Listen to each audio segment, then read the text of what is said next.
Hello everyone, welcome to our YouTube channel. दोस्तों, हम लोग यूपी पीजीटी का क्वेश्चन नंबर 67 कंप्लीट कर चुके थे। आज हमें क्वेश्चन नंबर 68 को देखना है। तो चलिए स्टार्ट करते हैं क्वेश्चन नंबर 68। क्वेश्चन नंबर 68 है identify A and be in the following reactions. यहाँ पे आपको क्वेश्चन दिख रहा होगा। तो चलिए अभी देखते हैं कि हमें इसको कैसे सॉल्व करना है। तो देखिए, ये तो आपकी बेंजीन रिंग हो गई, यानी इसको आप फेनिल ग्रुप कह सकते हैं।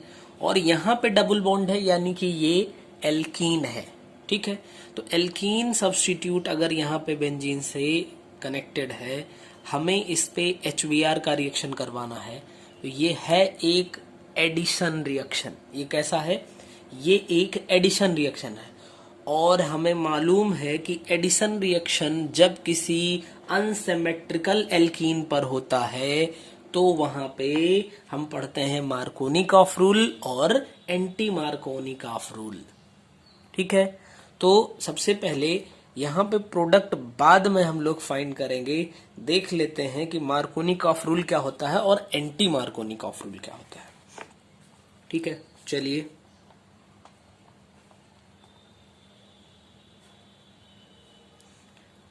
सबसे पहले मार्कोनिकॉफ रूल।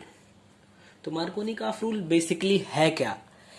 जब अनसिमेट्रिकल एल्केन्स पे एडिशन रिएक्शन होगा तो जो निगेटिव पार्ट होता है वो कहां पे जाता है? उस कार्बन के पास जाएगा जहां पे लेस नंबर ऑफ हाइड्रोजन होंगे, और पॉजिटिव पार्ट दूसरे वाले पे जाएगा। या आप इसी बात को कह सकते हैं कि जो पॉजिटिव पार्ट होता है वो ऐसे कार्बन से जाके कनेक्ट होगा जहां पे large number of hydrogen present होता है। ठीक है, अब लिख लेते हैं इसको, थोड़ा सा और क्लियर हो जाएगा। और उसके बाद इसी में हम अप्लाई कर देंगे इसको। चलिए देखिए, point 1, during addition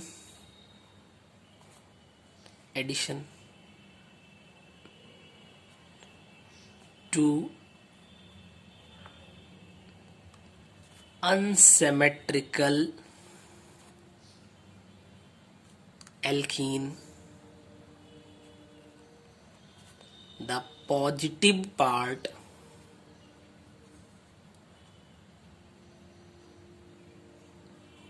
of the addendum. Addendum means आप कह सकते हैं एडिंग मॉलिक्यूल, यानी जो मॉलिक्यूल ऐड होने जा रहा है उसको हम अडेंडम बोल देंगे। Goes to the carbon atom with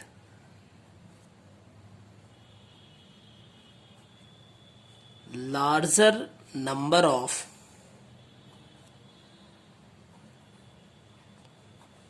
hydrogen atom.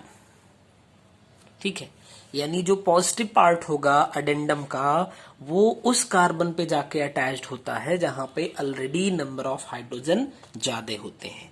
अब देखिए, इससे रिलेटेड एक पॉइंट और आप याद रख सकते हैं। इलेक्ट्रोफिलिक एडिशन जो होता है वो बहुत ज्यादा मोस्ट स्टेबल कार्बोकैटायन इंटरमीडिएट के रूप में फॉर्म करता है। ठीक है, यानी कि आप कह सकते हैं द इलेक्ट्रोफाइल या electrophilic addition to an unsymmetrical alkenes always occurs through the formation of a more stable carbocation intermediate।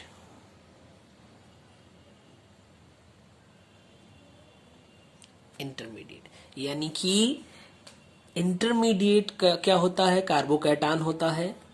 और दूसरी बात आप ये कह सकते हैं इलेक्ट्रोफिलिक एडिशन में क्या होगा, कार्बोकैटायन इंटरमीडिएट के फॉर्म में फॉर्म होता है।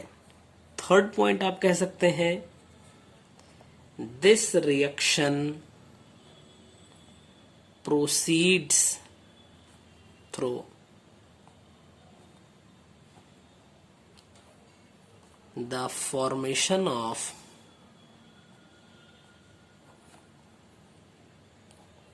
कार्बोकैटायन। मीन्स जो मार्कोनिकॉफ रूल के अकॉर्डिंग प्रोडक्ट का फॉर्मेशन होता है, इसमें कार्बोकैटायन एज अ इंटरमीडिएट के रूप में फॉर्म होता है। ठीक है, अब चलिए दूसरा यहां पे देखिए, एंटी मार्कोनी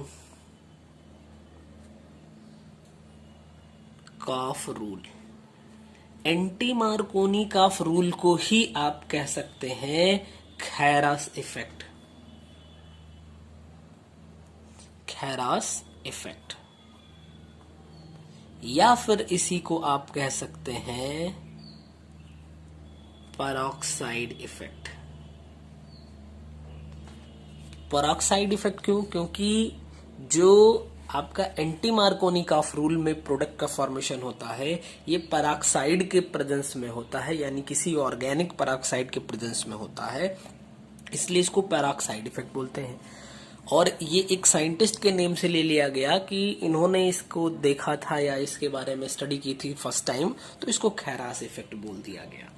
इसमें क्या हम कह सकते हैं, when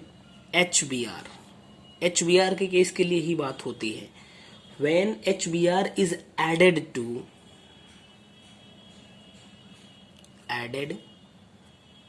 to N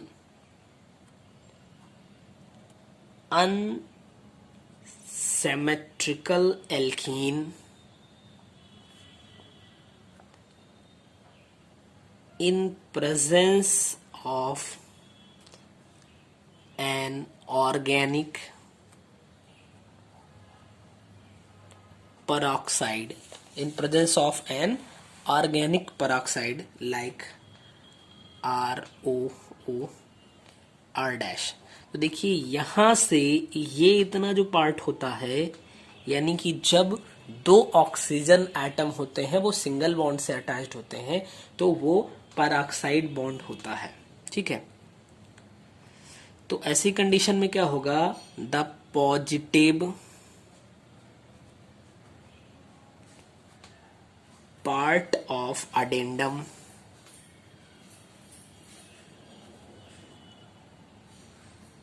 goes to the carbon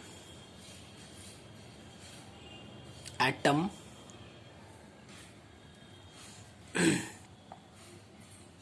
with, यहां पे देखिए यहां था आपका हायर नंबर इस वाले में, और यहां पे क्या होगा, laser number of hydrogen atom. ठीक है, तो ये था आपका मार्कोनी कॉफ रूल, और ये है आपका एंटी मार्कोनी कॉफ रूल या खैरास इफेक्ट या फिर पेरोक्साइड इफेक्ट। अच्छा, एक बात और, ये रिएक्शन जो मार्कोनी कॉफ रूल वाला है, ये कार्बोकैटायन एज अ इंटरमीडिएट के फॉर्म में फॉर्म करता है, और जबकि ये जो है ये फ्री रेडिकल मैकेनिज्म होती है, यानी कि this reaction proceeds through the free radical mechanism। ठीक, फ्री रेडिकल मैकेनिज्म के थ्रू ये रिएक्शन होता है। तो आप देखिए यहां पे आप बेसिकली अगर ध्यान दीजिए तो इसमें है क्या, ये डबल बॉन्ड है, एक कार्बन यहां पे होगा, एक कार्बन यहां पे होगा। अब जो एडिशन होना है वो इस कार्बन पे और इस कार्बन पे ही होना है। तो इस कार्बन पे अगर आप ध्यान से देखिए, इसको हम कंप्लीट कर दें तो ये H2 होगा, और जबकि यहां पे H होगा। तो अगर मार्कोनी-कॉफ रूल के अकॉर्डिंग आप प्रोडक्ट का फॉर्मेशन करेंगे तो आप क्या लिख सकते हैं कि जो इसका HBr का यानी HBr जो है मार्कोनी-कॉफ रूल के अकॉर्डिंग ये H प्लस और प्लस Br माइनस में स्प्लिट होगा, और जो H प्लस है वो कहां पे जाएगा, जहां पे ऑलरेडी नंबर ऑफ हाइड्रोजन ज्यादा हैं। मीन्स कि यहां पे नंबर ऑफ हाइड्रोजन ज्यादा है तो ये H प्लस यहीं पे जाएगा, और ये जो फॉर्म होगा ये आपका हो जाएगा कुछ इस तरीके से। देखिए यहां पे CH2 था, ये CH3 हो जाएगा, या इसको आप ना भी लिखें तो कोई दिक्कत नहीं है, और बाकी बचे पार्ट पे यहाँ पे Br हो जाएगा। यही आपका A होगा, ठीक है ना। और अगर ये आपका HBr HNu के प्रेजेंस में आप कह सकते हैं, वैसे तो मैं अपनी ओपिनियन बताऊं तो मुझे लगता है कि यहाँ पे कहीं पेरोक्साइड लिखना चाहिए, ठीक है, पेरोक्साइड लिखना चाहिए। बट अगर नहीं लिखा तो आप थोड़ा सा ध्यान लगाइए, वो ये कि HNu के प्रेजेंस में HNu का प्रेजेंस जो होता है वो फ्री रेडिकल मैकेनिज्म को इनहेंस करता है, यानी फ्री रेडिकल के फॉर्मेशन के लिए वो अच्छा होता है। तो अगर यहाँ पे इसने HNu का फॉर्मेशन दिखाया, इसका मतलब HBr जो है ये HBr आपका फ्री रेडिकल के फॉर्म में ये स्प्लिट हो रहा है।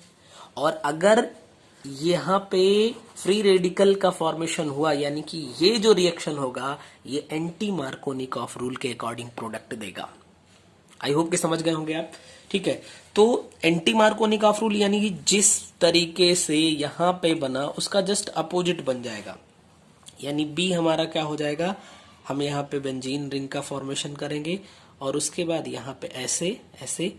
तो देखिए यहाँ पे CH2 तो था पहले से ही, और यहाँ पे क्या होगा, जो H पार्ट है वो यहाँ पे जाके कनेक्ट हो जाएगा और यहाँ पे Br हो जाएगा। तो सिंपली आप इसको क्या लिख सकते हैं, ऐसे कर दिया, ऐसे करके यहाँ पे Br लिख दिए, और इसको सिंपली क्या लिख सकते हैं, ऐसे करके यहाँ पे Br कर दिए। तो आपका ये प्रोडक्ट A हो जाएगा और ये प्रोडक्ट B हो जाएगा। तो जहां पे ये आपका और ये आपका प्रोडक्ट लिखा हुआ है वही आपका सही आंसर होगा, और ऐसा आपने क्वेश्चन में देख ही लिया होगा, ऑप्शन नंबर C आपका सही आंसर हो जाएगा। तो आई होप कि आपको ये क्वेश्चन नंबर 68 अच्छे से समझ आया होगा। इसमें हम लोगों ने एसिमेट्रिकल एल्केन पे एल्कीन पे HBr का एडिशन देखा, और वहां से रिलेटेड मार्कोनी-कॉफ रूल और एंटी मार्कोनी-कॉफ रूल को देख लिया, ठीक है। तो नेक्स्ट क्वेश्चन में नए कॉन्सेप्ट, क्योंकि अगला क्वेश्चन है तो अगला क्वेश्चन कुछ नया कॉन्सेप्ट लेके आ रहा होगा, तो नए कॉन्सेप्ट के साथ नए क्वेश्चन के साथ अगले वीडियो में फिर मिलते हैं। तब तक के लिए आप सभी लोग स्वस्थ रहिए और बहुत अच्छे से पढ़ाई करते रहिए। Thank you.